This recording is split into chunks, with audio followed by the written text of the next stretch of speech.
and our Lord of Sorcery and Debauchery, Chris Carr, and author, investigator, and pagan goddess of Mexican libations, Clarissa Vasquez. Also featuring the man behind the controls, the man behind the curtain, the one who runs them all, Odin. That's just terrible. Tonight we also have a very special guest, the witchiest of witches, Marla Brooks.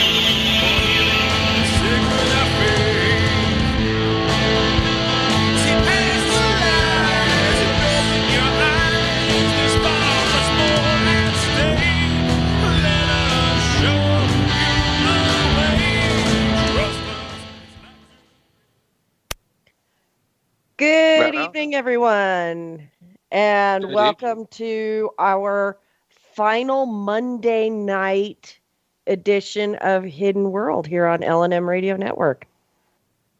Thank you for sticking it out with us and not watching the Patriots tonight. I heard, speaking of the Patriots, I heard some interesting scuttlebutt today that the Patriots are looking to make a trade with Denver. Really? I like that word, scuttlebutt. You like that? I do. Yeah. It's not a fancy, used enough. It's a fancy word for gossip, you know? Scuttlebutt. Yeah. Apparently, we have a wide receiver that you guys want. And I believe it. Yeah, Belichick's been doing some courting in Denver. Well, he is the man. He knows what he's doing. Yeah. Yeah, well, Boston teams, you know I like to keep up on my sports. Did you happen to catch the World Series last night? Do you happen to remember I don't have cable, so I can't watch? Apparently not. I wouldn't have asked. It was totally riveting. So yeah, there was we go. it? Yeah, parade on Wednesday. Mm-hmm. Just like that. Go Sox! Just like that. Yeah, hells yeah. Alex Cora did a great job. Awesome. Yeah. They brought Price out again, and he kicked ass, man. He hung in for 8 innings, so yeah, it's quite a thing awesome. if you're a Sox fan. That's awesome.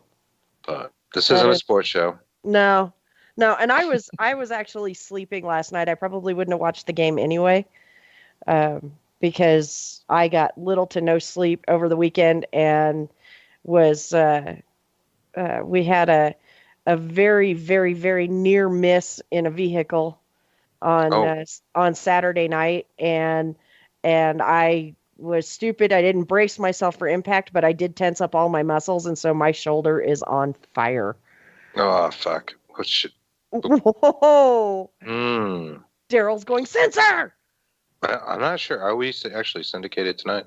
Yes. Yeah, we are syndicated.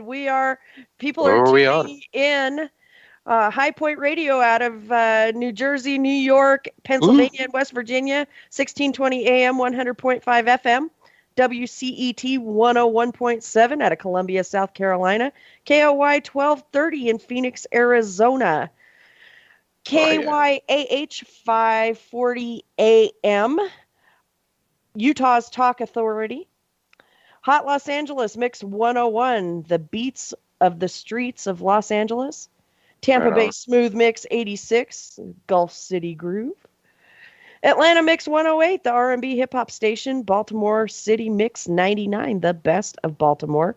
You can also find us on Black Swamp Digital Radio, Roku, Amazon Alexa, Paranormal Radio, Daily Motion, TSL, YouTube, TuneIn, Twitch, and iTunes. We're on Roku. No kidding. Yeah. I happen to be a possessor of a Roku TV. I am a possessor of a Roku device also, and so I'm still awaiting instruction on how I can tune in with my Roku so that I don't have to constantly have my laptop open and running. But How can I find this on Roku? I like I just said, I'm still awaiting instructions on how to make that happen. Daryl. I know. Need Odin. Yeah, Daryl needs some sleep though before he can even think about how to instruct. He's probably ready to choke me. He'll end up giving us instructions on how to bake a pie or something. A pie full of cyanide. Right? Yeah, we're probably his least favorite people right now. Just because we made him drink so much during Spookathon. Mm-hmm. Well, we made him. It was his own fault, though. Yeah. I sent those beers right to Washington, D.C. Yeah. Mm-hmm. Yeah. Nobody held a gun to his head. We just rang a bell. every time anybody said Odin, there goes the bell, and Daryl had to drink. So I considered it a very fitting payback for what you guys did to me a couple weeks ago. Pagan goddess of Mexican libations. Yeah, I noticed that you're now I'm no longer the literary goddess. I'm now the pagan goddess of Mexican libations. I thought you'd appreciate that.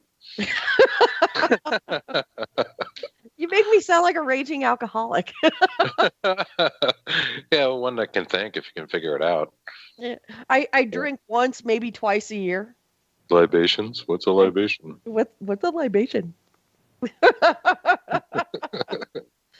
See, we're dating ourselves again, though. We're using words like scuttlebutt and libations. Right? What the hell? I know. I know. We need Mark Twain. We might be able to find a psychic who can try to channel Mark Twain at some point, but Samuel Clemens. But I refuse to start using the modern day vernacular. I refuse to use words like bay. Bay. Yeah. And bay doesn't work for me well either. There's one word that our generation uses that I absolutely hate. And for years I have said that is not a word, and somebody actually found it in the dictionary. So many people use it, it actually got put in a dictionary. And I absolutely hate it. And you abhor it. What do you abhor? Whatnot. Waste not, whatnot. Not whatnot. No, whatnot. There are so many other ways to convey a message without using that non-word. We get lazier and lazier as we I don't know, breed.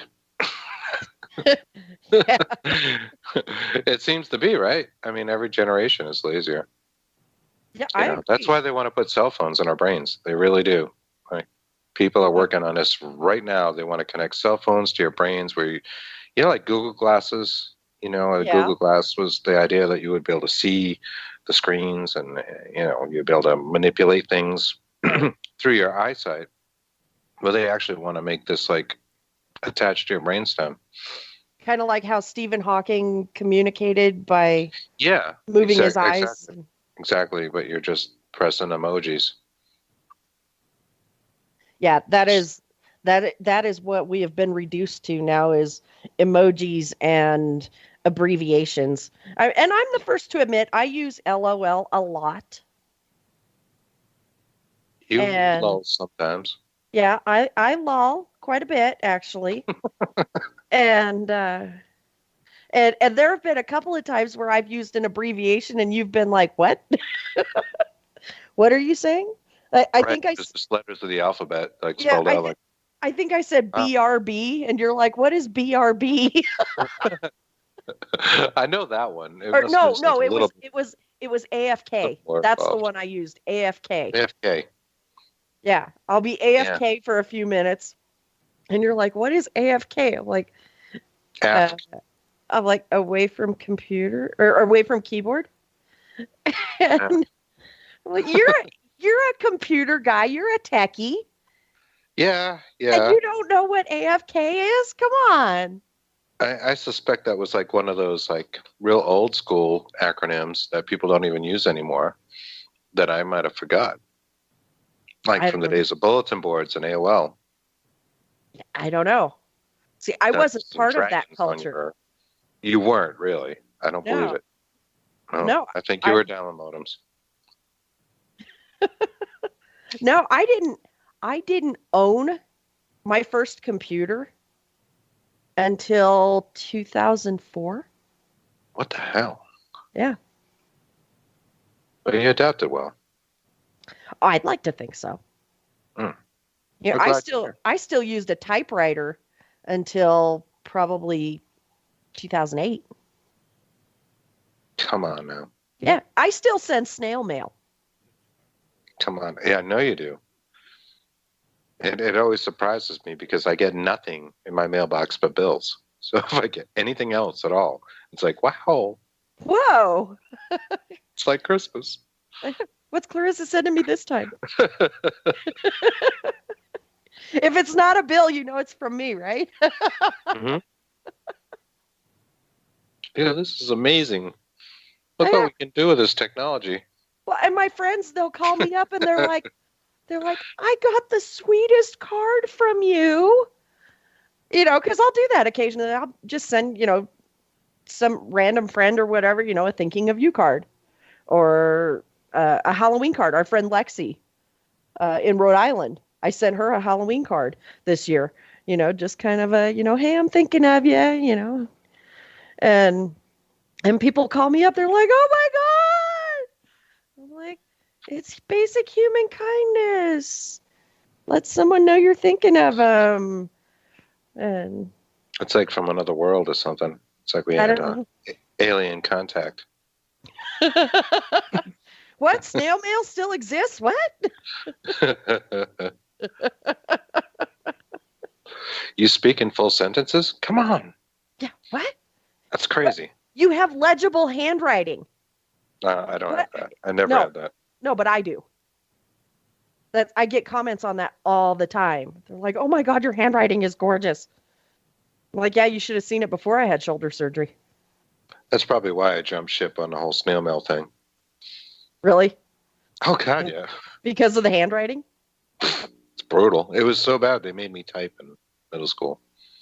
Sad to say, we had typewriters then, too. So I've read your handwriting. So once again, we are dating ourselves. We got to stop this. We need to stop.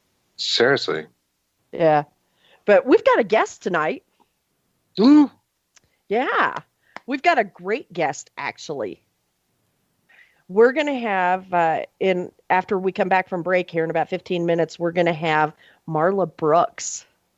Right on. Yeah, we're going to be talking about witchcraft and Soin, which to lay people is Halloween.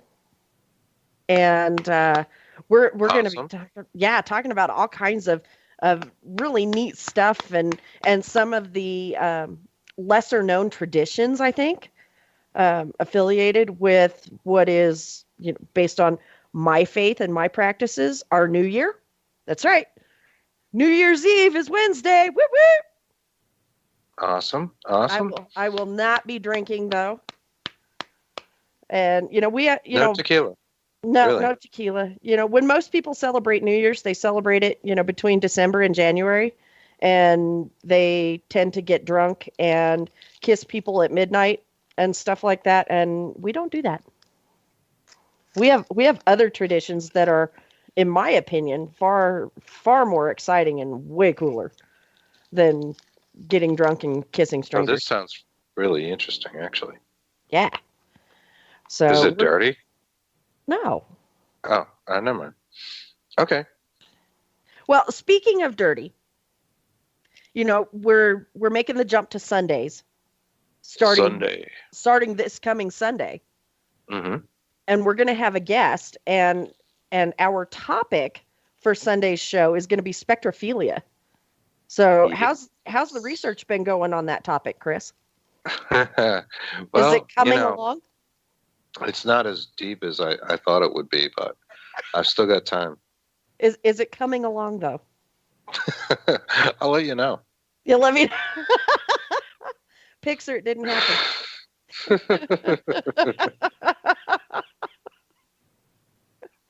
Thank God for screen cleaners.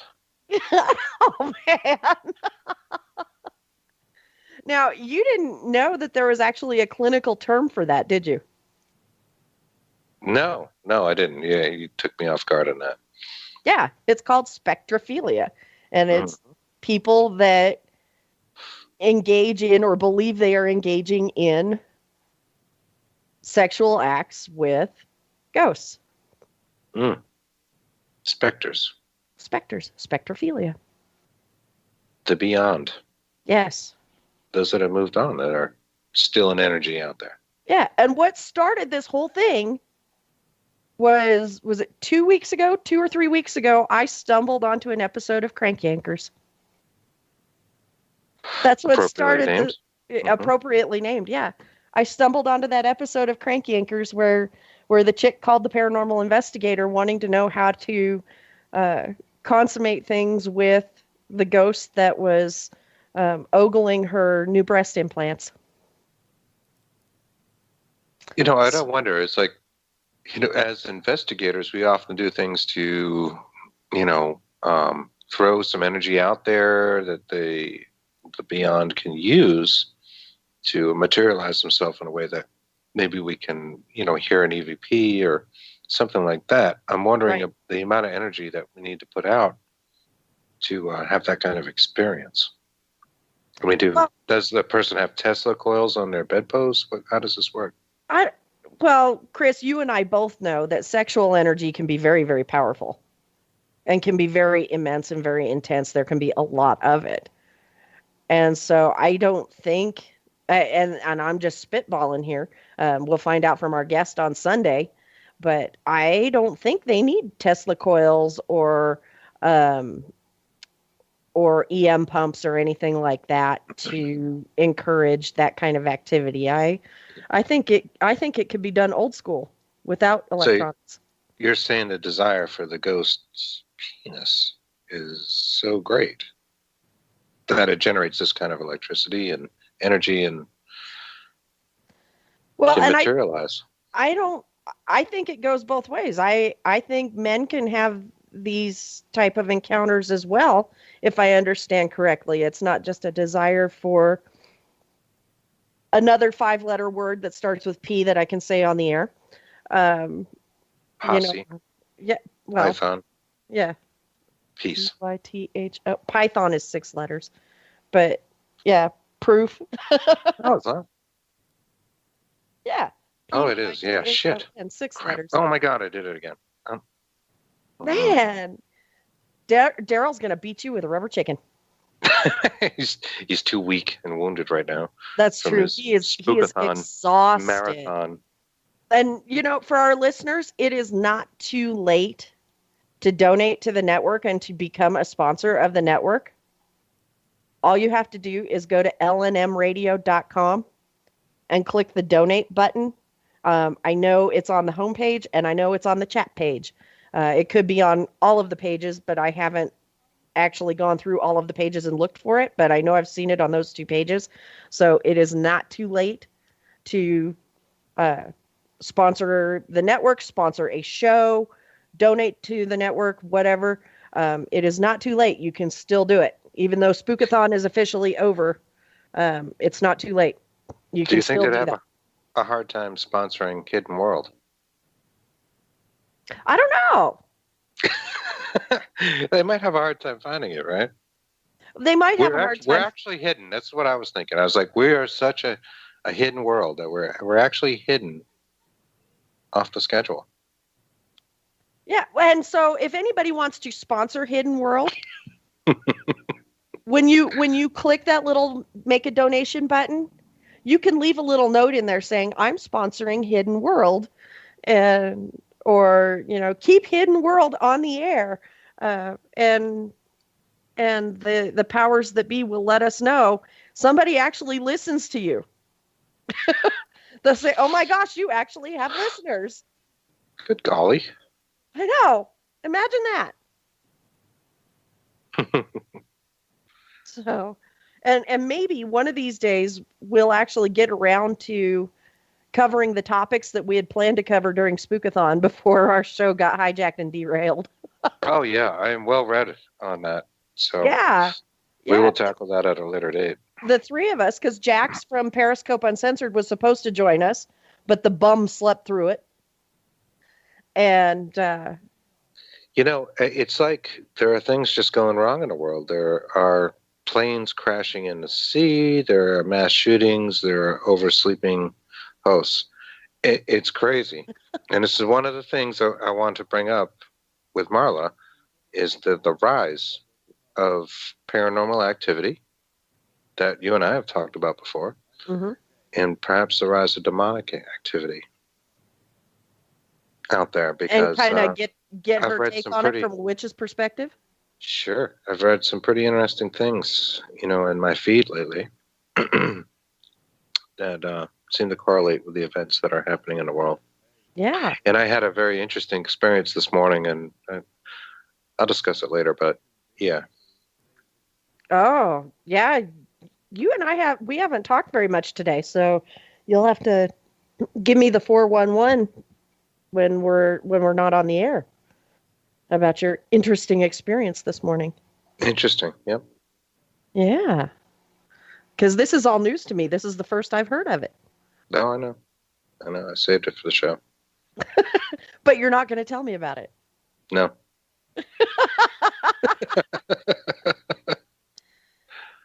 All right, now don't be a kitty cat. No, it's not that. I just want to throw it out to both of you just to save breath because I'm, feeling young and I don't want to use too many syllables and, full words and like we were just speaking of. You're feeling young? I don't have to tell it twice.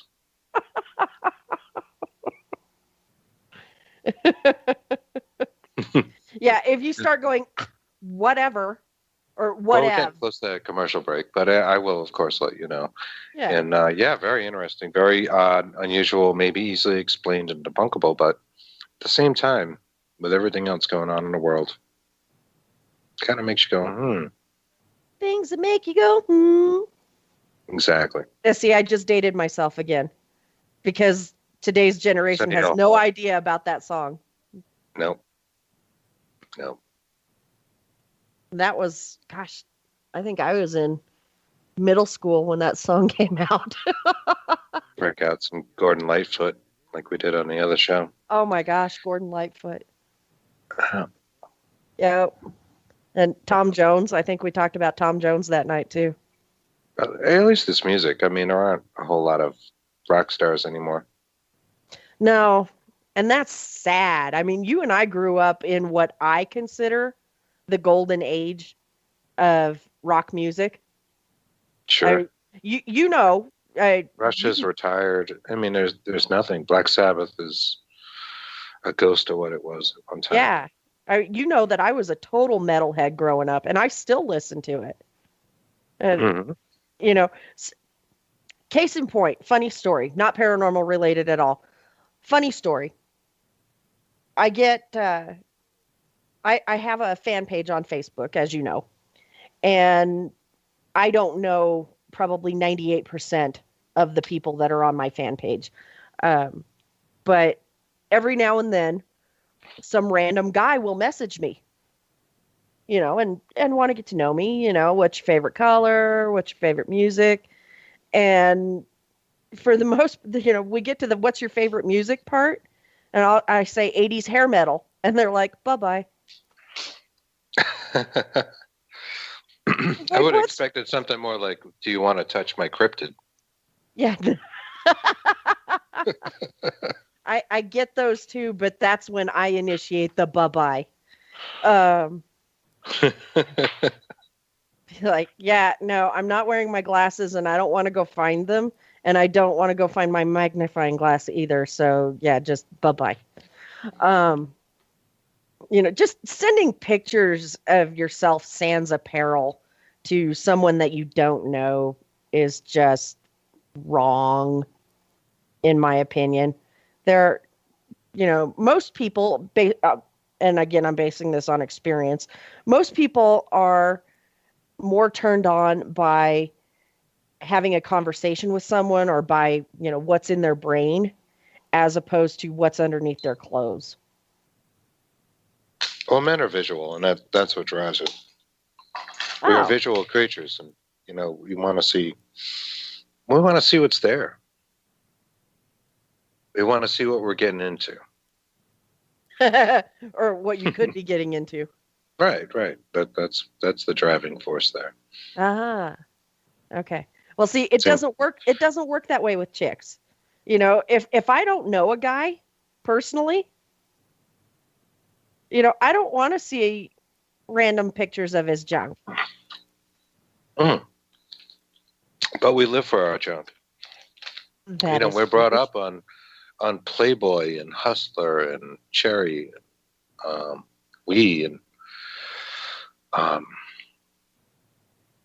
some other magazines. See, and all this time I thought it was like Nintendo and Sega and PlayStation. Well, that too.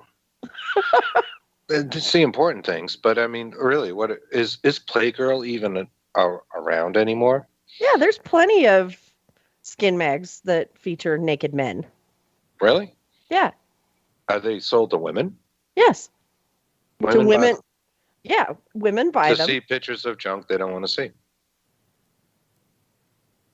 To see pictures of junk, yes. But, to me... Didn't you just tell me that let me finish my sentence. Strangers' junk. Let me finish my sentence. To see random unsolicited junk is not a turn on. Oh, so you're doing the soliciting. I see. If I were to go out and make a purchase, with that in mind, but let's say I'm working on a book, and you and I have a couple of book projects in the works right now. Let's say I'm working on a book and all of a sudden, bing, so I open up the message and here's this penis picture. Well, wow, thank you for sending me that. That is totally not what I wanted to see. That's not how I want to get to know you. Now, if it's somebody that I know and I'm interested in, I'll be like, hey, send me a picture of your junk. Where are you going with this? I have no idea. You don't have any pictures of my junk. I don't have any pictures of your junk, nor have I asked you for pictures of your junk. But you would buy a Playgirl. If I wanted to see some guy's junk, yes, special junk. Yeah, if I wanted to see. So what you're saying is women like junk. Special junk. Yeah, special junk, yes, but not random unsolicited junk. I see it's 9:29. It is. Is our producer asleep? I don't know, but we got to go to commercial. So I can't see him. He's not on camera right now. So I don't know if he fell asleep. But we got to go to commercial. But when we come back, we will have the fabulous Marla Brooks on the line with us. Yeah. So you're listening to Hidden World Paranormal Radio on the L&M Radio Network. We will be right back.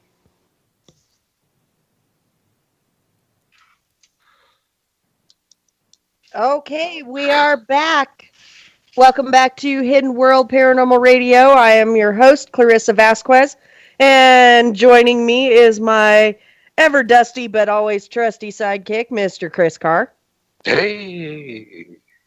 And we have a great guest on the line. Folks, if you have not heard of this lady, you are so missing out. Oh my gosh, I have been a huge fan of this lady for many, many years. I've had the pleasure of interviewing her on Periscope Uncensored a few years ago, and again on Enlightened Circle Radio a few years ago when it was on the air. And she's a great guest. She is so knowledgeable. It's such a wonderful lady to talk to. Please join us in welcoming Miss Marla Brooks to the show. Hi, Marla. Hey. Hey, Marla. All right, I'm blushing all over the place. Mm-hmm. Why? Well, just because. Maybe it's my Halloween costume. It's better than witch's green, That is very true. Mm-hmm. That is very true.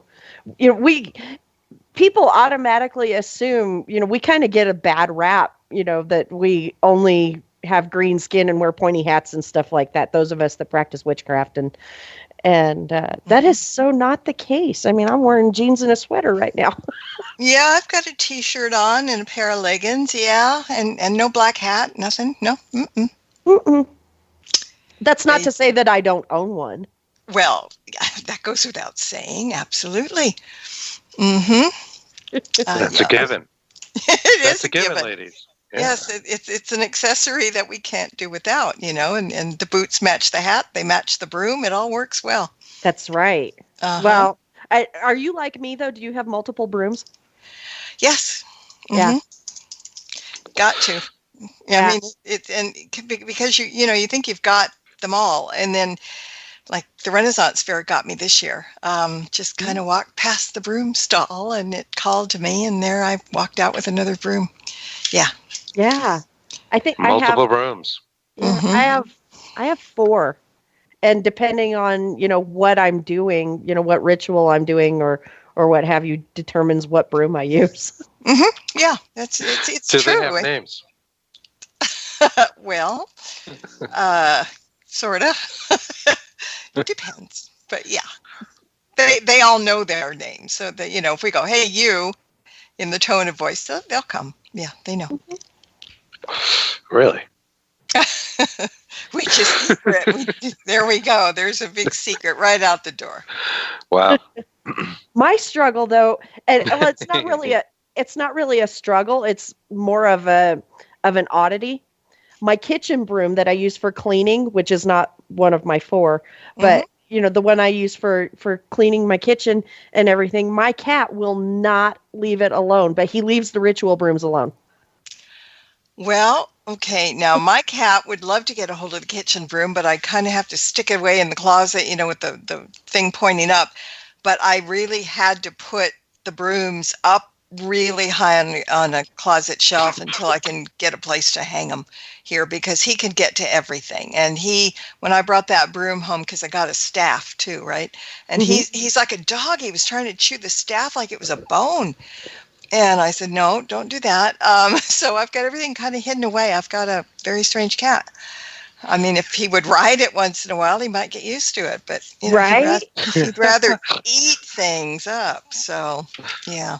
Yeah. Well, it's and like oral I said, fixation. It's crazy though, and I've known from day one that Bubba is my familiar. Mm-hmm. It doesn't matter what I'm doing. If I'm doing some sort of ritual or any kind of craft work, he is all up in my business and helping me. And he leaves the ritual brooms alone. But man, the kitchen broom, the one that's used for cleaning, he is all over that. Yeah, it has such good smells on it and stuff. Yeah. Mm-hmm. Mm-hmm. So. Wow, you girls really do like your brooms. Well, it just is what it is. It's just part of life. We like our athames too. We like, all kinds of stuff. We have lots of little tools and wands and pendulum, all kinds of stuff. Are they all shaped the same way, or? Mm-mm. Oh. Too bad we didn't do it in sync, but it was right. We're kind of going down a dark path here, but I'm really trying. I'll have to send you a picture, Marla. I was redoing my altar for Soin. And Bubba, right in the middle of this redecoration, decided he was going to help. And I took this great photo of him sitting on the altar, and the flash caught him just right, and his eyes are glowing green. Oh, nice. And I'll send it to you. I sent it to Chris. Yeah. I sent it to Chris. It's a great photo of Bubba sitting on the altar. Very cool. Very cool. T tried to kill my altar. It's in like a bookcase shelf, and he can't normally get up there, but son of a gun, he did. And he started kind of tearing things apart. I mean, he really should be called Conan, not T, because he's a destroyer. And so, yeah, I had to redo the whole altar. Oh, yeah, wow. He is by far not my familiar. No. Oh, see, Bubba is totally my familiar. If I'm doing anything, anything related to, magic or ritual. He is all helping, and, in my business, he's in the circle, and yeah, he's totally my familiar. I actually had a familiar once, not T, but it was a bird. It was my cockatiel. It was the damnedest thing. I had that guy. He was supposed to live for 20 years. He lived for 25. I mean, I had him forever. Wow. But he would see spirits in the house. He would react. He was, oh my God, he was like, you wouldn't expect a little cockatiel to do that, but he was like the best familiar I ever had. That is so cool. Mm-hmm. And then there's the cat. Yeah. So we've got a major holiday coming up on Wednesday. Yes, we do. It's our New Year. Uh-huh. What do you girls do? Knowing that you both celebrate the holiday, what do you do for the holiday? What kind of preparations do you make, and how do you actually celebrate it? Well, for me, it's kind of simple because it's a Sabbath for sure, but it's also a time to revere the ancestors, remember them and stuff. So basically, I set up my ancestor altar, I burn candles, and I kind of make it their night in a sense, because we need to do that sometimes. We need to remind them that we still think about them, and we need to be reminded that, cliche, but if there wasn't them, there'd be no us, kind of thing. So, I just light candles and talk to the ancestors and, set up the altar. You mean an altar to your ancestors, which I think is a great thing, by the way. It is, yeah. I've got bits and pieces, not literally of them, but, things that belong to them, and that's up on the altar, and pictures and things, and that goes for the fur kids too, though, because I have all my past little furry guys and feathered guys. Their pictures are up there too, so it's kind of an ancestor altar, but also to just those who have gone that we care about and love. They don't have to be blood related or even the same species. I love the idea of a family altar. I love what Mexico does on November 1st. Yeah. And the idea of that, to, put aside some time to remember your dad, remember your family, remember those that came before you, because I do think it's empowering, and it can lead to actual communication with them. I think that's a beautiful thing. It must be, because all of a sudden something just fell over on my altar, and I'm not anywhere near it, neither is the cat. Very cool. They hear us. I like that. That is cool. Now, do you also set out the dumb supper? I used to. Haven't done it in the last couple of years, but I love doing that. I'm just not in a position to do it now. But to, just in case people don't know what a dumb supper is. It's a gathering of people, and we set a placemat for those who have gone before, a chair and everything, and we eat in silence and just kind of think about the memories and remember them, and it's to their honor, and I love that gets done. I love that people do that. That is a nice thing. That is something that I do. I don't necessarily have a gathering, but I definitely, prepare and set out a place. My grandmother, who passed 2.5 years ago, her birthday would have been yesterday. And so, she's always on my mind, this time of year. And, sure. And so, she is one that I definitely honor, at Soin now, and, set out the dumb supper and reflect and, think about the happy times and and especially since I just had surgery and everything, when I was growing up, whenever I was sick, it was always her that would take care of me. And having had surgery almost 7 weeks ago, I went through several periods of depression. I'd call my mom. I'm like, I miss Grandma. And, because she was always the one that would care for me when I was sick. And so it was kind of ingrained into my psyche, that here I don't feel good and I'm missing my grandmother. And, I was missing that comfort. You do, Sure, and it's even a huge thing. even if people, no, that's all right. I just have a bad habit of jumping in there. But even if it's not for any particular reason, I mean, this time of year we do start thinking about people. They pop into our heads because they want to.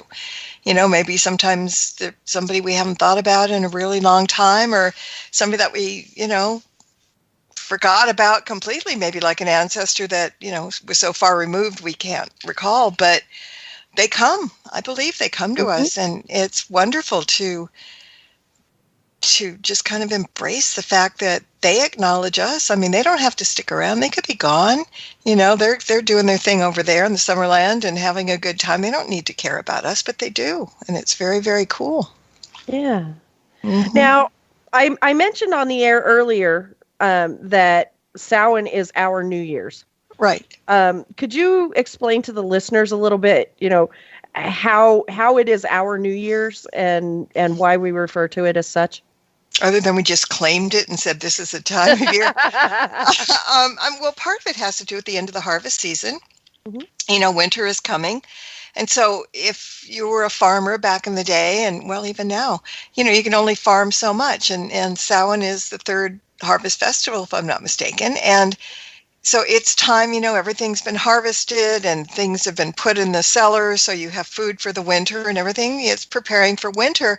So it is like a brand new day. It's the end of a chapter. It's the end of the spring, the summer, the blah, blah, blah. And so I think that's why we kind of do that. It's because it's also a time of reflection where we think back and look back on the year and see what we did right and see what we did wrong and bang our head against the wall or pat ourselves on the back at times. So it's a time of reflection and it's an ending. So obviously the next day would be a new beginning. I mean, that's kind of the way I see it.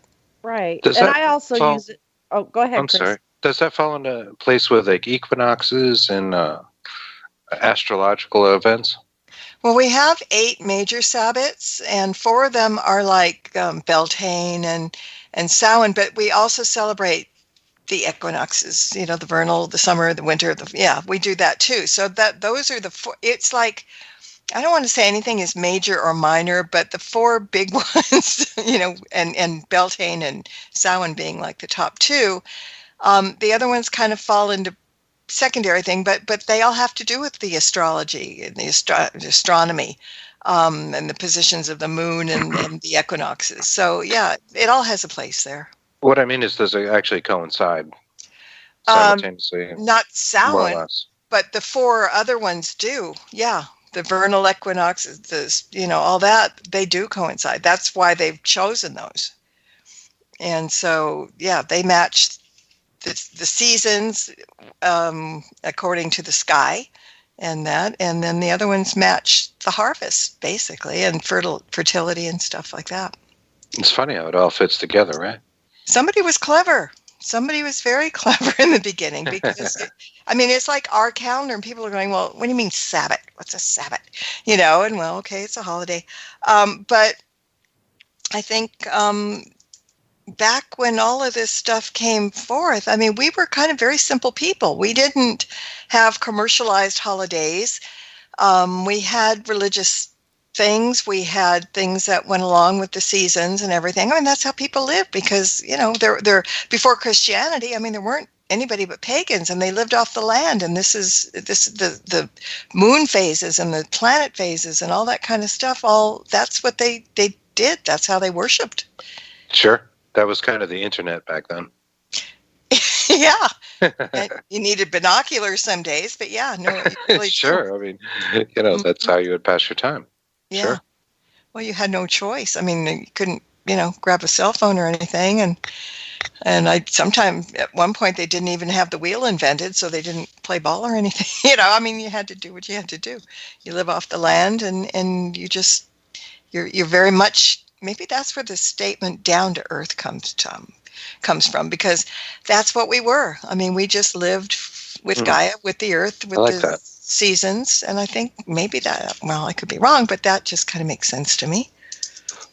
It's kind of humbling in a way. I like that. It is kind of humbling. Yeah. One of the things that I like to do for Samhain is, and it's become a part of my annual ritual, is I try to focus on, what I want to let go of from the past year and what I Yeah. want to bring in the coming year. And I incorporate that into my Samhain ritual, letting go of something that hasn't necessarily been good for me or no longer serves its Yes. purpose, and things that I want to bring in the coming year. And just, send that out into the universe, send that out to the gods and goddesses, and along with the memoriam, the reflection on the ancestors and such. I include that. A lot of people make New Year's resolutions and stuff, and so it's very similar to that.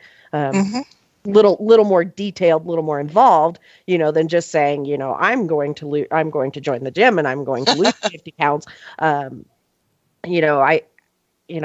think of, okay, I have this aspect of my life that really doesn't serve a purpose. It doesn't benefit me, or it's harmful. I need to let go of that.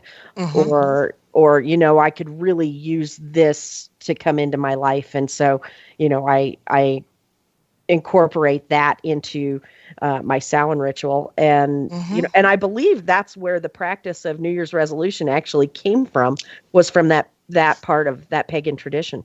Oh, I think you're right. And, people think, okay, well, we celebrate all the 8, Sabbats, but we don't celebrate the rest of them. And I was laughing the other day because I was talking to Dave the Bard, the singer. Yep.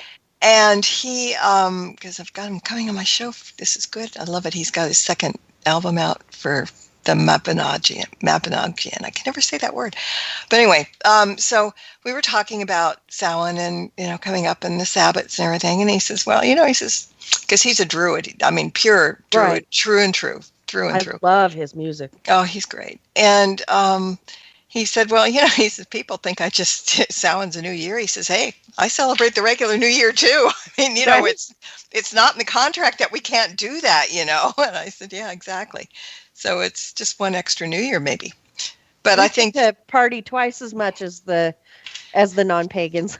yeah, and it just depends, on Samhain we can, make some mead or something, to go along with it. And then, on regular New Year, bring out whatever. But I think it's like Yule and Christmas. Yeah, exactly. Yeah. See, we have too much of a good time. I mean, the holidays that the general person celebrates anyways, it's all commercialism. It's all about selling products, and, the government stopped referring to us as citizens years ago and refers to us as consumers. And that's a sad thing. No, it's absolutely true, though. I mean, that's why people confuse Halloween and Samhain. I mean, when they say, well, it's the same thing. No, it's not. Not even close. Because we know Halloween is a pretty new holiday and very commercial. And yes, it takes some traditions from us. I mean, we used to go a Solon and they do trick-or-treating. And they wear costumes, but we back then wore costumes for different reasons, and very interesting reasons. I mean, some people don't know this, but people back then wore costumes because they knew that the veil was thin and all kinds of entities could come through, good, bad, and different. And so they were afraid of the negative ones. And so they would wear costumes so those bad boogies that came through wouldn't recognize them. And I kind of like that. Kind of like a giant Ouija board. Sort of, yes. Yeah. So I mean, how very cool is that? So I mean, yeah, Halloween takes on a lot of our traditions, but for different reasons. I don't think. Well, they still do bonfires too, but again, for a different reason. I think the difference is between commercialism and spirituality. I think that's the big rift between the two. No, I agree. And, I was in the grocery store a few days ago, and there was a young girl whose friend was having a party. And this girl couldn't have been more than 8 or 9.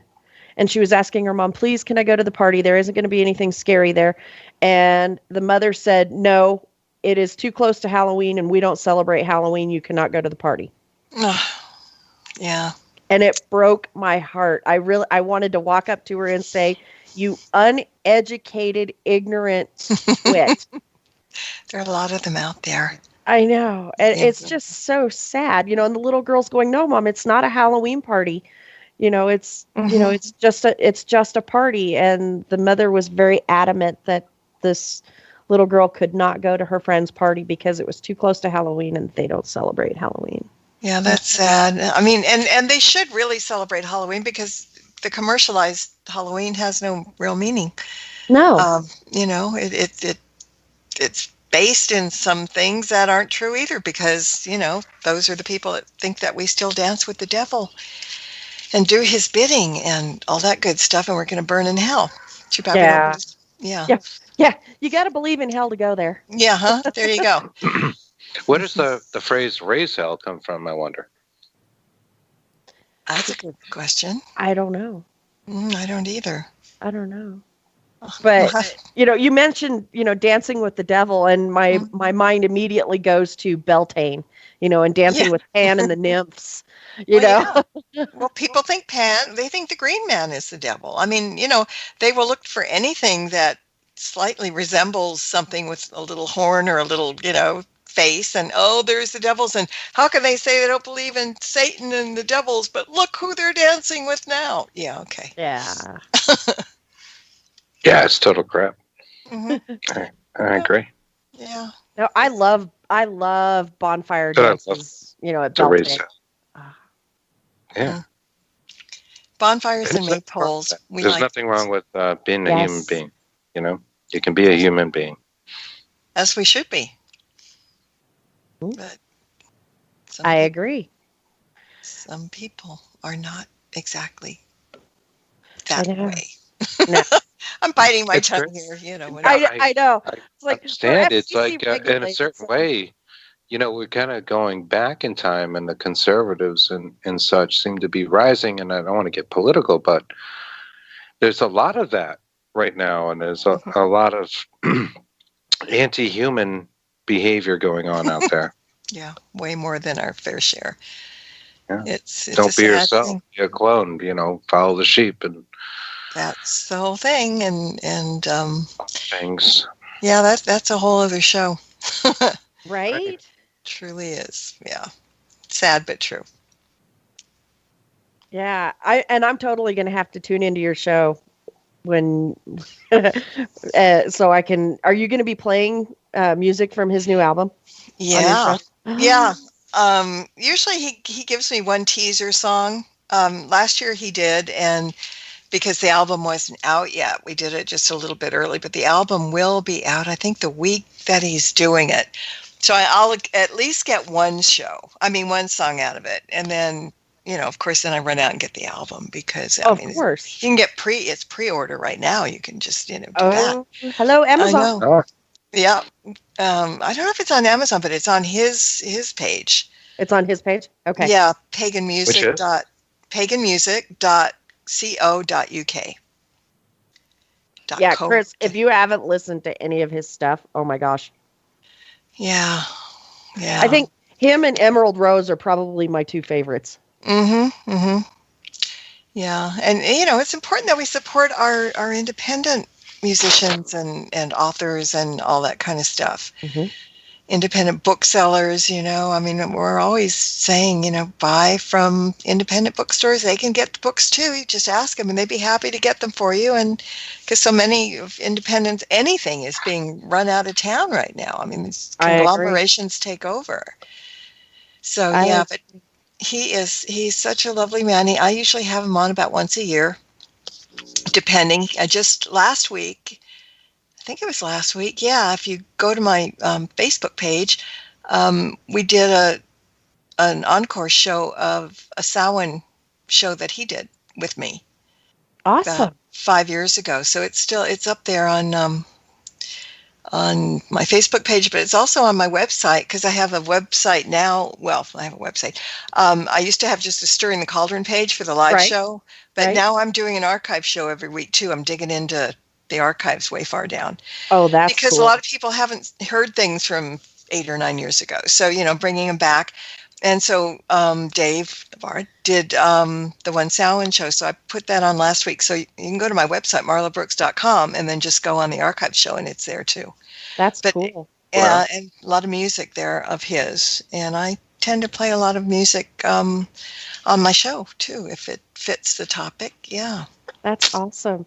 Well, we have to take our top of the hour break, but when we come back, we're going to talk a little bit about some of the projects that you've been stirring in your cauldron. Ooh, yeah. Been doing that for sure. Yeah.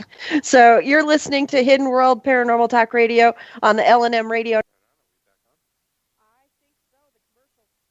So,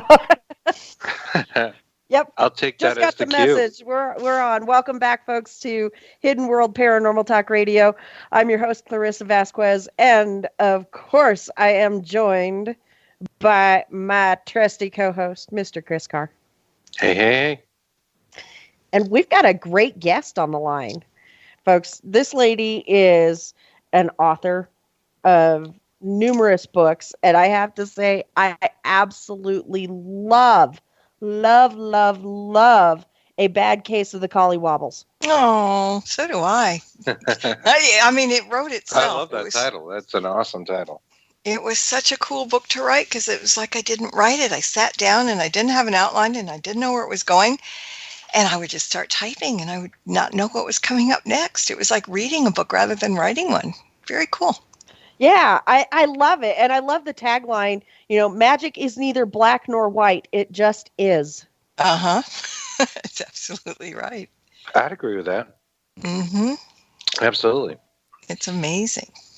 And I think the last time you and I talked on the air, you had just released Ghosts of Hollywood. Oh my God, that was 100 years ago. Yeah. I know. It's been that long. It's been a few years, yeah. Mm-hmm. And since then you've released Animal Spells and Magic, Workplace Spells. Yeah. Yeah. Well, there were 3 Ghosts of Hollywood books. Well, so the series finally, yeah. I mean, you do one and then there's more and then there's more and Schiffer wanted more and I did three of them. I think it was the third one. Yeah. The show still goes on. That was the one that had just come.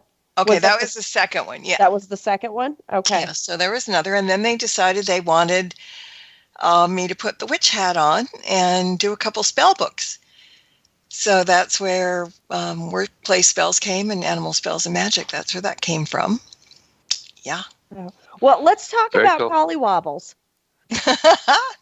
You said it pretty much wrote itself. What is, for those who don't own the book, Chris, What are you trying to say? I'm trying to say that I know you don't own this book. I feel like I should go buy it, though. I love the title. The title is awesome. You could get it on Kindle, too, so you don't even have to hold it because it's kind of a big book. Oh, the magic K word. Yeah. Yeah, I'm a big Kindle fan. There you go. Yeah.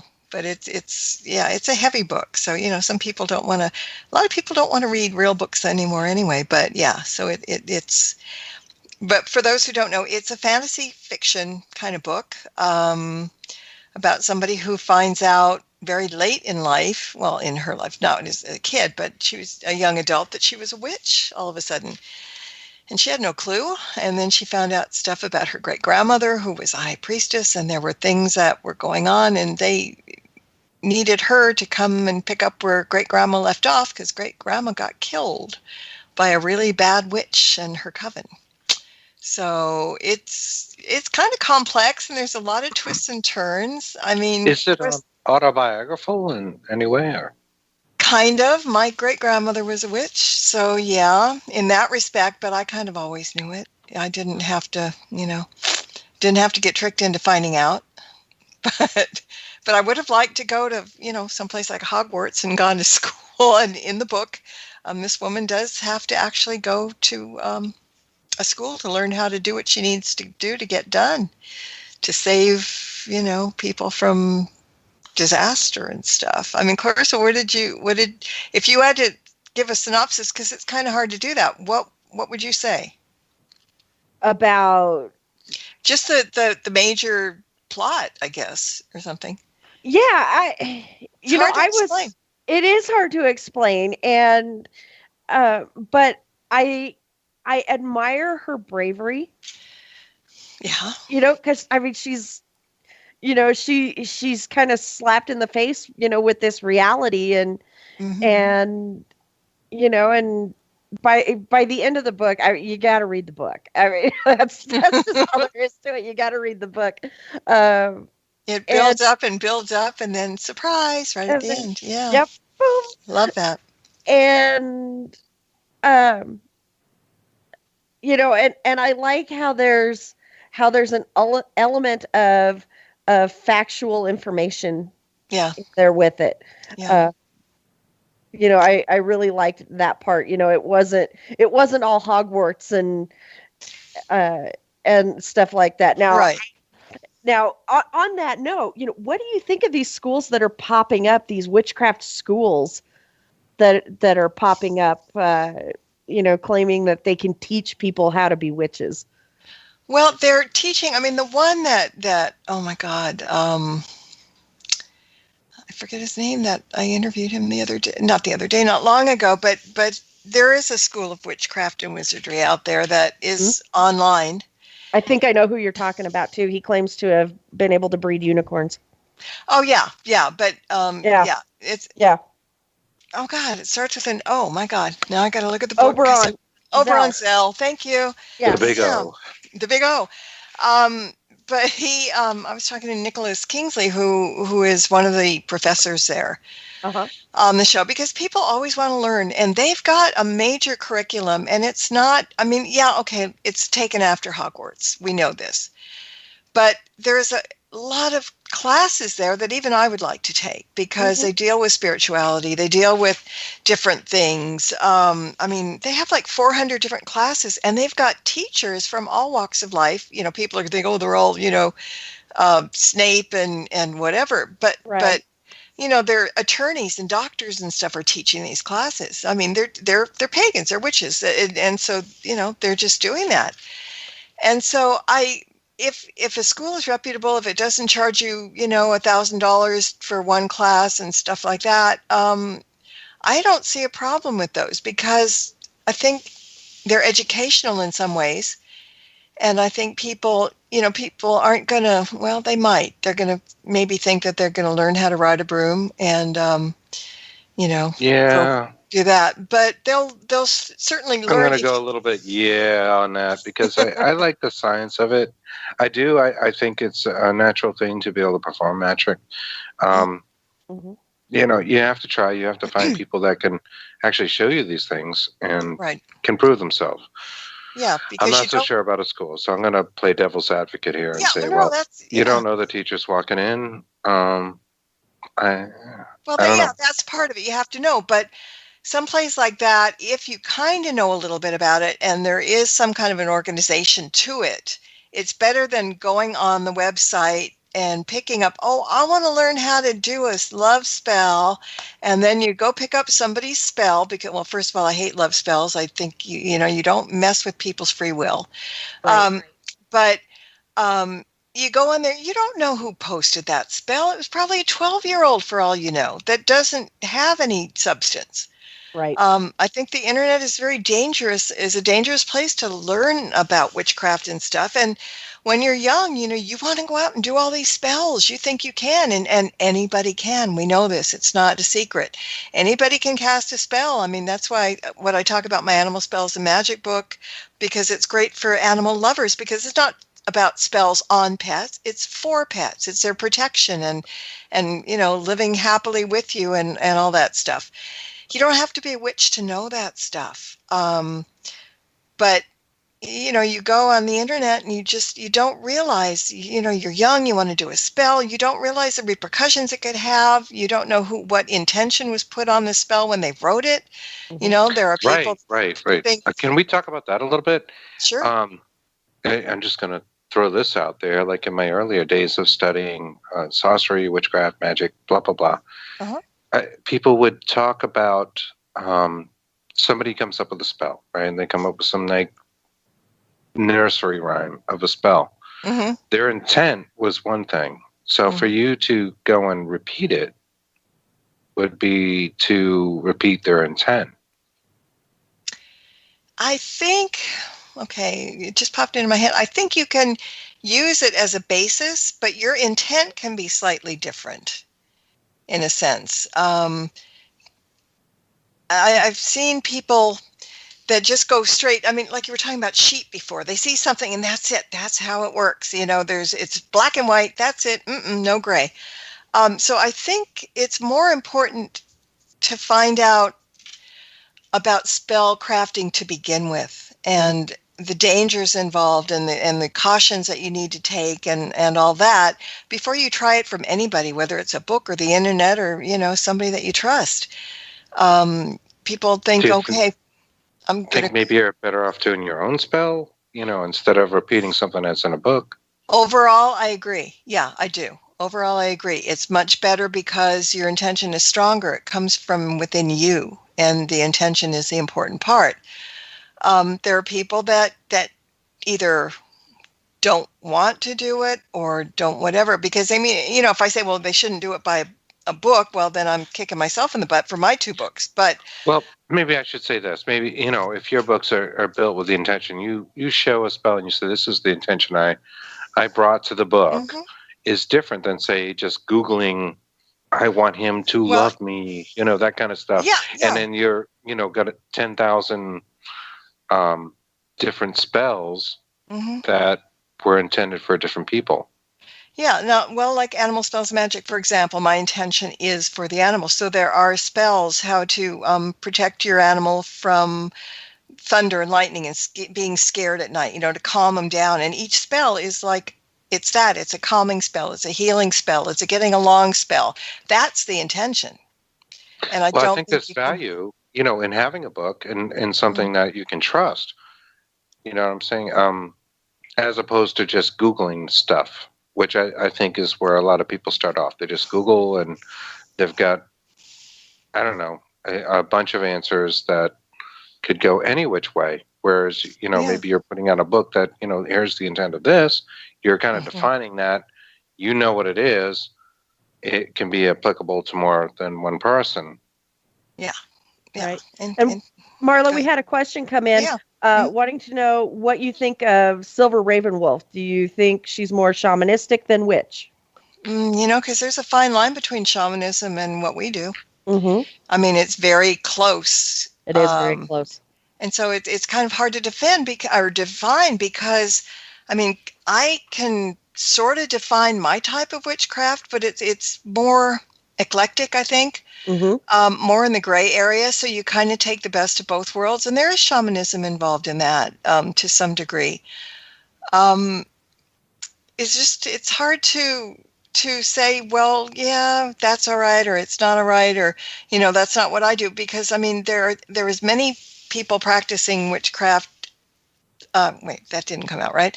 There's many ways to practice witchcraft as there are people doing it. Yes. You know, people, there are those, okay, we'll go back to sheep again. Okay, I got this thing about sheep lately because too many people are doing that. But they'll pick up a book on, say, Wicca, for example, and they will go buy the book. I mean, all right, I agree with not to harm anybody, but you don't want to be a fluffy bunny either, because we're human. And this is the thing I have about people who, newbies in the trade, as you call it, will start saying, well, you know, I'm Wiccan and I do this and I do that, and I will never ever harm a bug, an ant, and anything, and I would never harm a person, and blah blah blah, and I don't believe in dark magic, and, you know, all that. But here's the thing, I don't care what you call yourself if you're witch and you try not to harm anybody, because I don't think anybody, well, I don't know anybody that does on purpose. Right. But there are lines that get crossed. If I see somebody in the street beating a dog, for example, that's a crossed line. And, you know, I'm going to throw something in that direction. Or if you see a loved one being hurt in some way, you know, a mother to a child, you're not going to let that go. So you can be the widest witch of all, but there is a line there that sometimes you just have to cross it.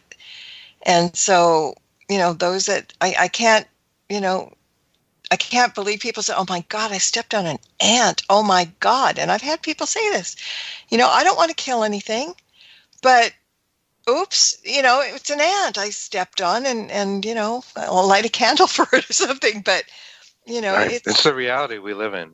We're Yeah. going to kill things and it happens, and we develop our own paths as we go, right? So like when you start off, you have all these ideals and you say, wow, I'm just going to be this great white light in the world and I'm going to heal everything. Mhm. And that's not necessarily how it's really going to work out. No. But it might take some time to figure that out. Yeah, so intentions are good, but, reality is strong and you have to do your best with what you're handed. Do you find that certain types of magic work best for you than others? At case in point, I have discovered through the years that if I cast for someone else, I have greater success than if I try to cast for myself. If I try to cast for myself, it backfires. Like, let's say if I were to try to cast a love spell for myself, that it would backfire. And instead of, bringing love into my life, within hours, I would get phone calls and text messages from 3 random guys wanting to hook up. Despite how specific I am with the spell and what my intention is with the spell, it backfires. And so I've learned the hard way not to cast for myself. I have greater success if I cast for others. Do you have similar experiences with that, or? Well, yeah, I mean, casting for ourselves, the problem with that is we have self-doubt. We live with self-doubt. Everybody has self-doubt.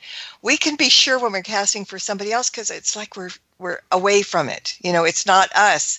And the mind doesn't go back and forth and say, well, maybe, but no, well, but if I do it this, So that, it's always easier to cast for somebody else than it is for yourself. And then there's certain practices. I mean, I'm horrible at certain types of divination. Absolutely horrible. I've got a scrying mirror. I've got a crystal ball. Maybe it's because I don't take enough time to really get down and dirty and into it. But, I'm much better with simpler things, candle magic and things like that.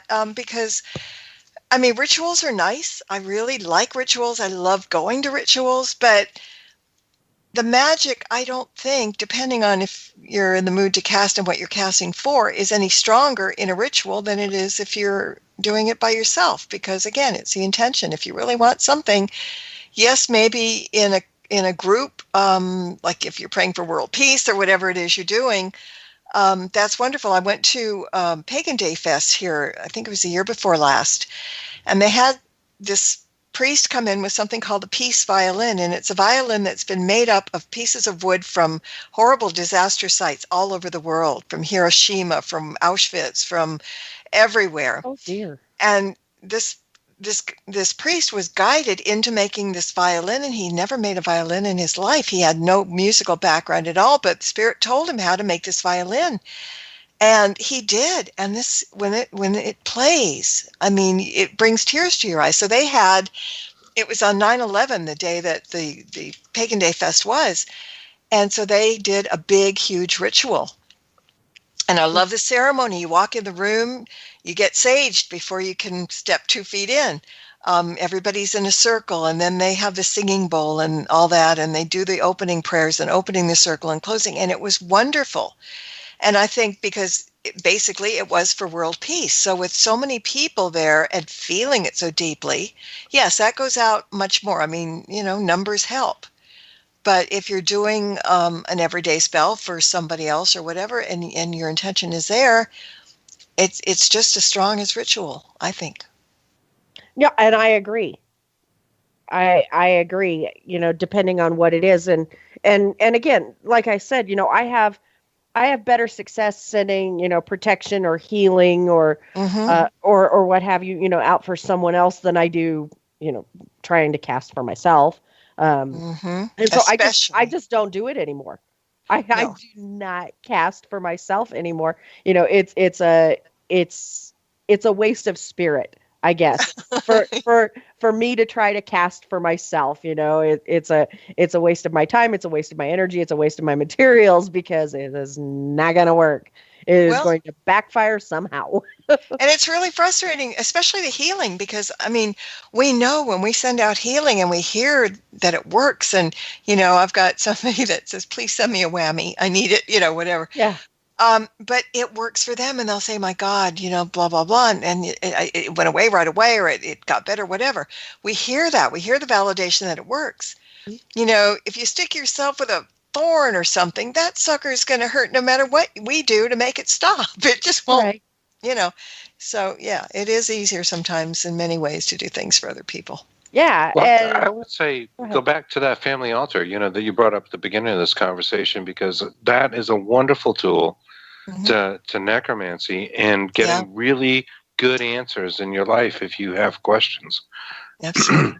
Yeah. Set up that family altar, put up those pictures. Try to remember the moments with clarity, like true clarity. Like remember what things smelled like. Remember what that moment was that maybe you shared with the person that's deceased, and try to relive it a little bit and try to reach out in whatever way you can. You'll feel it deep in your soul if you do that. And if you actually really connect, you will get some feedback. And that feedback won't feel like your own thoughts. It'll feel a little bit external to that. And you might be surprised with the answers you get. There probably aren't things you thought of. Right. Exactly. Yeah. Yeah, absolutely. Absolutely. So we've got about 4 minutes before the break, Marla, and I wanted to talk a little bit about your oracle decks. Because Chris and our listeners know that I love oracle decks. I'm rather proficient with them. And I don't have any of yours. Well, there's one out now, and it actually has gone in right now for a second printing, which is kind of amazing. I don't know where people are hearing about it, but I've got a page on Facebook, just an oracle deck page, The Witch's Oracle, and it keeps getting likes and from all over the world. It's rather amazing. It's a very powerful deck, and but the second one, it's probably good to get both, but the second one, we've added something, and I can't really say exactly yet, but I know it's terrible. Schiffer put me, screws in my thumbs. But soon I'll talk about it, but there is something added to this deck because, all right, the main focus of my oracle deck, not the main focuses, but the cards, but each card has an incantation that goes along with it. So you pull the card, you read what it's all about, and then if that card resonates with you, you do the incantation to kind of set the message.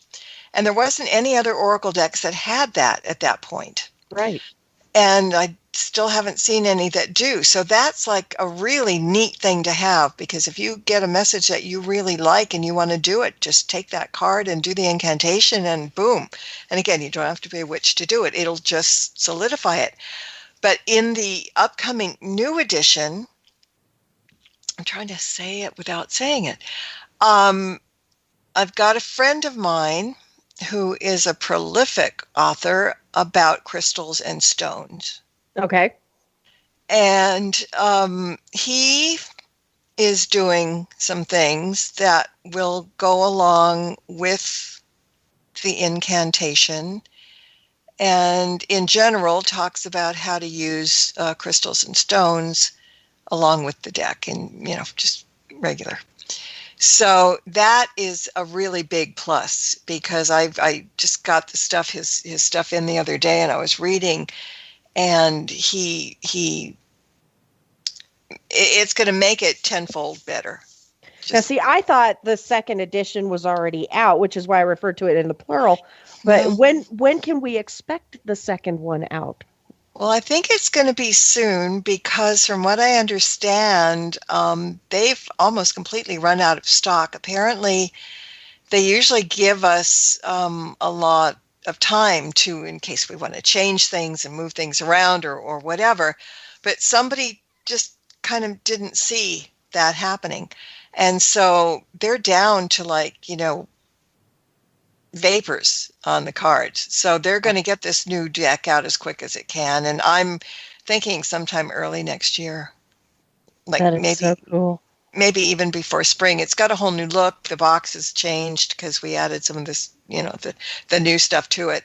So Right. for people who have the deck and they're starting to get kind of dog-eared, I would really suggest getting the second deck. Not only because the cards will be intact and stuff, but this new thing that has to do with crystals and stones is really amazing. And I mean, it's just going to set it right off. That's awesome. Well, we have to take our final break of the evening, but when we come back, we're going to have our closing discussion with Marla. So keep your computers or your listening devices tuned to L&M Radio Network.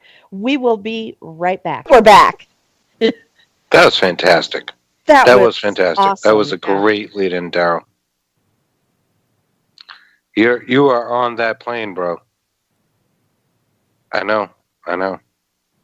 Daryl Sleep will tried really come. hard not to fall asleep. Sleep will come. He is still awake after Spookathon. But I will never fall back asleep. I am going to go for the next 4 days. yeah, I don't know how healthy that is.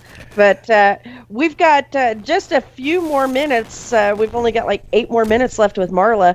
So, Chris, did you have any? You said you had a few questions for I her. did have one question.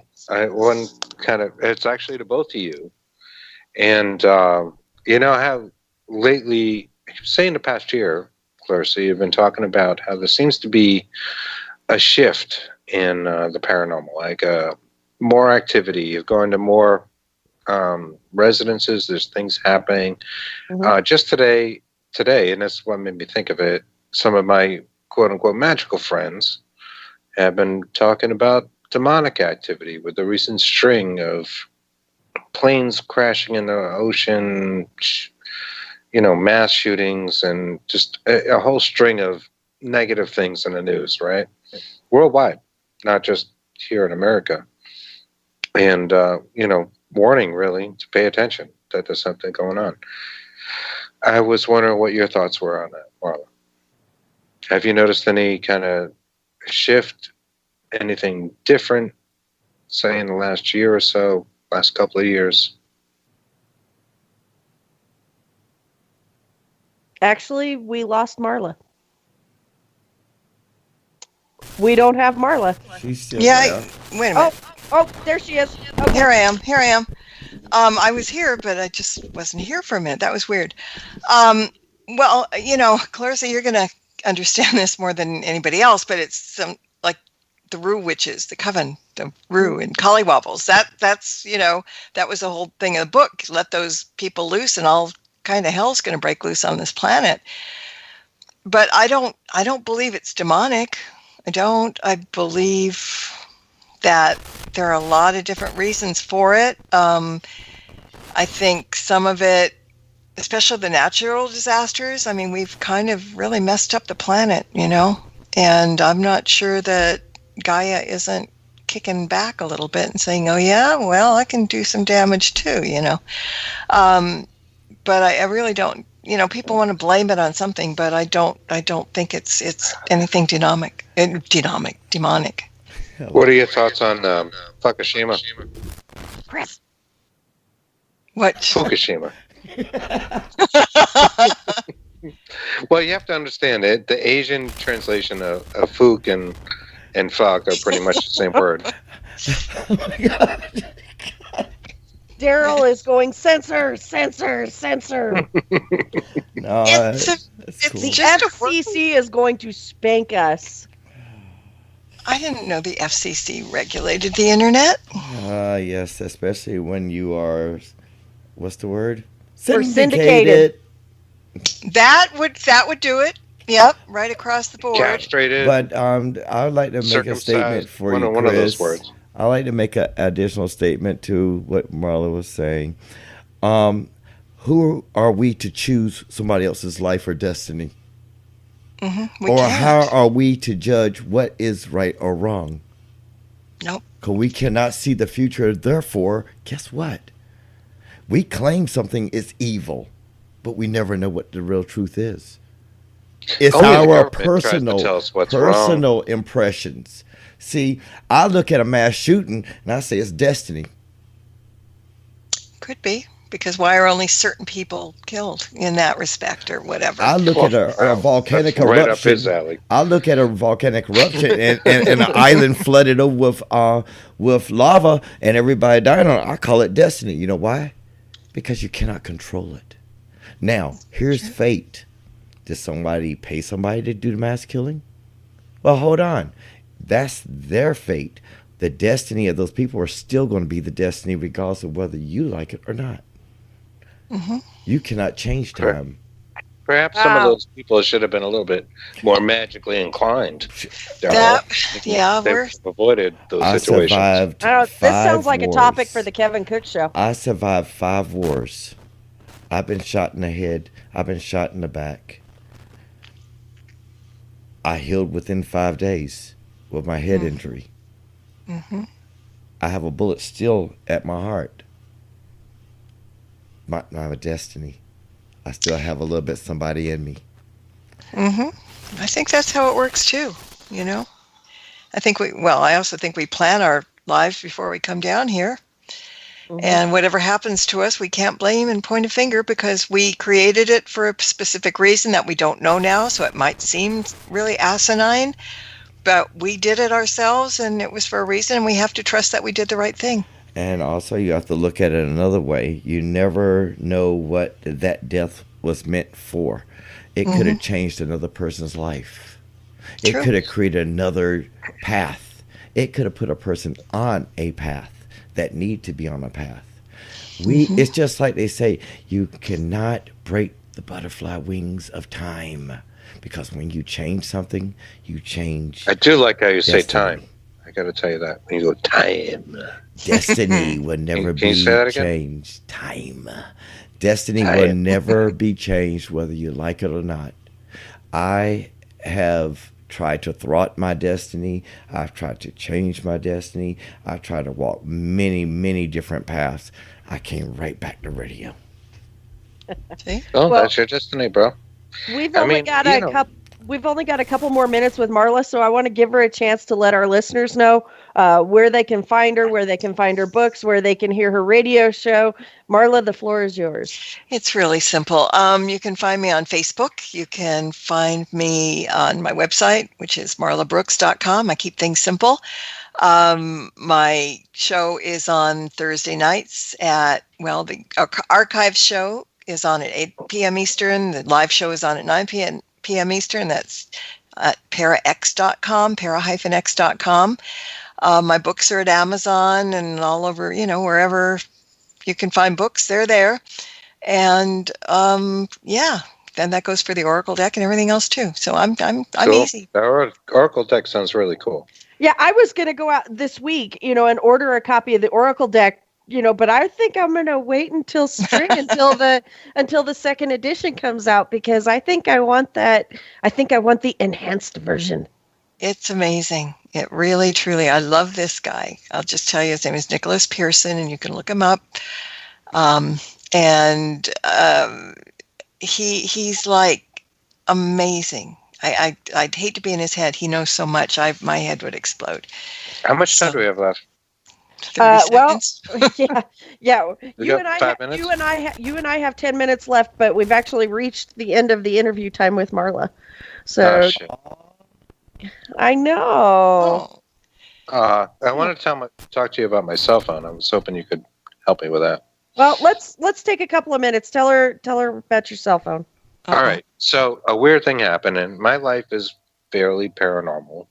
You probably got the gist that I'm involved in all kinds of things, and weird things happen on a day-to-day basis, and I'm kind of used to that, and that's fine, and that's not a big deal. And I'm not trying to sell myself in any way when I tell you this stuff, but something kind of out of my ordinary happened today. So I was driving to work, and as usual, I'm running a little bit late, and I always have a 9 o'clock meeting, right? So about 9 o'clock, when it comes around, I'm still on the highway. I'm driving, and I had my meeting, and it got over, and I'm still on my way to work. I unplugged my earbuds from my cell phone, and I hear music playing. What is this? Right? What's up with this? I hear Disturbed, and it's a particular song, which I figured out later. Only I'll explain why. And I have like 1,000 songs on my phone. I have like a big SIM card or a big memory card, and it's got all kinds of crap on it. But I thought this was really weird, so I go and I hit the thing, and I see what's playing, and I'm trying to close it while I'm driving, and nothing is showing a radio sound. So I start closing the apps, and nothing is changing. So I close all the apps, and the music is still friggin' playing. Right? And I'm like, well, that's weird. All right, now there's no one app open anymore, yet the music is coming through. Like, what the hell does that mean, right? That's kind of weird. That's a bit odd. I had to reboot the phone. This is what it took. I had to actually shut it off and restart it for the music to stop. Okay, great. That's just an oddity, whatever. I go to work, and I'm like halfway through my day, and I like pick up my phone, and I like the little square thing that shows you, all the things that are open or whatever, and a thing flashes up for half a second with Disturbed, which was a Disturbed song, and that particular song, and it starts playing. So I have to close it. And I close everything, and this time it actually stops without me rebooting the phone. What is up with that? Like, I'm like freaked out. I'm like looking at the words of the song. I'm like, oh my God, does it mean some fucking weird thing? Is somebody trying to convey something to me? Yes. And that's what I think. Yeah, that's what it sounds like, that's right? what I thought too. Yeah, I mean, you know how they can play with electronics and stuff, and some of them have good taste in music, know where to find it, and yeah, no, I think that's a message. I mean, so okay. All right, I'll buy that. And here's the words I got: I'm the hand of God. I'm the dark Messiah. I'm the vengeful one. Nice. What? You're multifaceted. Multifaceted. Man, I don't think it's me. Like, what does that mean? Why would you send that message to me? Well, whoever is giving you that message was probably using that as an introduction to who they were. Oh, fantastic. Well, it doesn't mean they're horrible. They might have a big ego is all. Really big. I'm the dark Messiah. Yeah. Great. Yeah. Well, you hear people say that all along. And I really wanted some kind of like pacifist kind of response of like, well, it doesn't mean anything. No, it just and you know what? It could be something as simple as a trickster doing that to you too. You know how, I mean, things are happening a lot. I have had things happen to me here the last couple of days that freak me out, and not in a screamy way, but it's like, holy Jesus, where did that come from? Or how did that happen? Or who was there knocking at the door? And I'm looking at the door and somebody's knocking at it and there's nobody there. It's a glass door. That kind of thing. But they're, like you said, the veil is thinner, they say, and more things happen. And so it could be just somebody that wants to get you all nerved up and go neener, neener, neener, and making us have this conversation. And they're sitting back laughing now. I had to tell somebody, so thank you. Hey, Marla, we want to thank you. It's not like I could share that with my coworkers or anything, so thanks. Right. We want to thank you for being a guest on the show tonight. We had a great time. We're going to have to do it again. We can't wait several years in between interviews. That's probably a good idea. Yeah. But thank you so much for being our guest on the show tonight. And good luck with the release of the new deck. I cannot wait to get my hands on it. I know. I'm rubbing my hands together in glee already because it's going to be good. Yeah. So blessed be, sister. We will talk soon. Blessed be. Good night. Good night. Good night. Thank you. Mm-hmm. Marla Brooks, ladies and gentlemen, you can find out more about her by going to her website, marlabrooks.com. So, what a great guest, Chris. I always love talking to her. She's fun. She's really cool, and she's got a nice body of work behind her, and it was fun to talk to her. Yeah. Yeah, I like how she's really quick to respond. She's not like thinking about stuff. She just, she feels it. So yeah, she's been around the block a time or two. So, and her books are amazing. Like the Collie Wobbles book is great. I love that book. And, and her other books are awesome too. It's a hell of a title. It is. It's a great title. And you girls talking about broomsticks at the front of this thing was just fantastic. I was really enjoying that. Yeah. It's different sizes and this one gets oiled and, that kind of stuff. Very interesting. Chris. Very witchy. Very witchy. So don't forget, folks, tonight is our last Monday night show. Chris and I are making the jump to Sundays. Starting this coming Sunday, November 4th. And that's not to say that you can't tune in on Monday at 9 p.m. Eastern, because I will be here on Monday at 9 p.m. Eastern. Is always here. I am always here. I will be here. Staple of the LNM network. Starting next week, I will be on 3 nights a week, Oh, shit.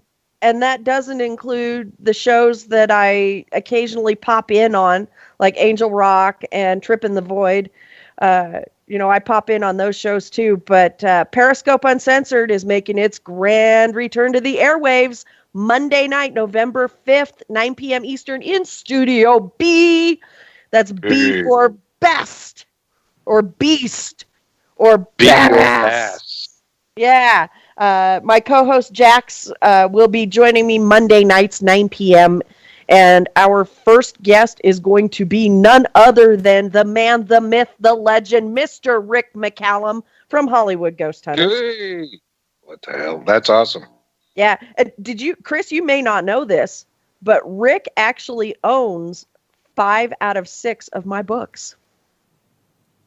5 out of 6. Yep, he doesn't own the children's book. Is that a record? Well, there are people that own all 6, but he doesn't own the children's book, but he does have a copy of our book.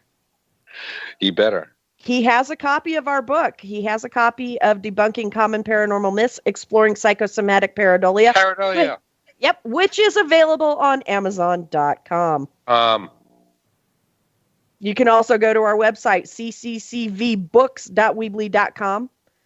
We make everything really difficult to say, don't we? I know, we do. Gosh. Why can't we just had something simple like ghostbook.com or something? It was taken. That. Damn. I know. All right, well, figure it out. What the hell? If you want to know the stuff, look it up. But so Sunday, we are going to have Miss Seraphine Hurley as our guest, and we're going to be talking about Seraphine sounds very interesting. She's had an experience with the spectral. But beyond that, I actually heard a commercial for a show, like on one of our breaks, and it sounded like she wanted you to pet her cryptid. So I'm pretty enthused about this.